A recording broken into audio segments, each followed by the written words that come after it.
Yesu amezaliwa sawa lakini pia tumesamehewa dhambi na vitu kama hivyo. Mwingine saizi anatafsiri pengine kwamba hizo dhambi pengine zilisamehewa wakati ule ule au nyakati zote hizi ambavyo watu wanaendelea kuwa na maisha mengine. Najua hilo swali ni very technical. Kuna watu wanasema kwamba tulishasamehewa dhambi ambazo tumezifanya na ambazo tutazifanya. Yes. Umeelewa?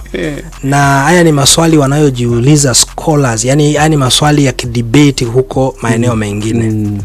Lakini mimi ninachoweza kusema ni kitu kimoja. Ndio. Dhambi, Biblia inasema dhambi ni huwa inaleta mauti. Dhambi ni mauti. Yani dhambi ikishaingia kwenye maisha ya mtu, matokeo yake ni mauti. Sa mauti ziko za namna nyingi. Kwa tafsiri nyepesi, dhambi si kitu kizuri. Yani hiyo ni kawaida. Tukishagundua kwamba dhambi si kitu kizuri na tukatubu kwamba tumesamehewa dhambi, tukatubu mbele za Mungu, na Biblia inasema mtu akitubu na kuacha na kugeuka anakuwa sasa. Ukishageuka unafanya zipi tena dhambi zingine?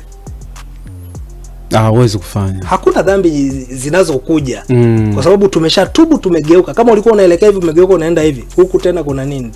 Hamna kitu. Na haya mambo yanahitaji neema ya Mungu. Ikifunuliwa katika maisha ya mtu, haya maswali yanakuwa ni mepesi kwa sababu Mungu ndiye anayetupa. Huyu Yesu anayezaliwa ndiye anatupa nguvu ya kushinda dhambi. Sasa ukishinda dhambi unakuwa nayo kutokea wapi?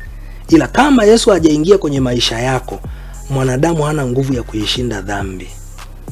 Ndio maana ya kuzaliwa kwa Yesu, kwa sababu watu walishindwa kuishinda dhambi. Katika Agano la Kale walikuwa ni kwamba yani mtu akiua na yeye anauawa. Mtu akifanya hiki anafanyiwa kile. Kwa hiyo ilikuwa ni jino kwa jino, na watu wakaekewa sheria nyingi sana, lakini wakazivunja zote. Ndio ile ukiua kwa upanga utaua kwa upanga. Yaani sheria zote zilizowekwa za Agano la Kale zilivunjwa zote. Lakini sheria tulionayo ya sasa ni sheria ya upendo. Kwamba ukimpenda Mungu kwa moyo wako wote, kwa nguvu zako zote na kwa roho yako yote, unafikiri huo muda wa dhambi upo? Haupo. Umeona? Kwa hiyo Yesu akiingia ndani yako anafanya mabadiliko yeye.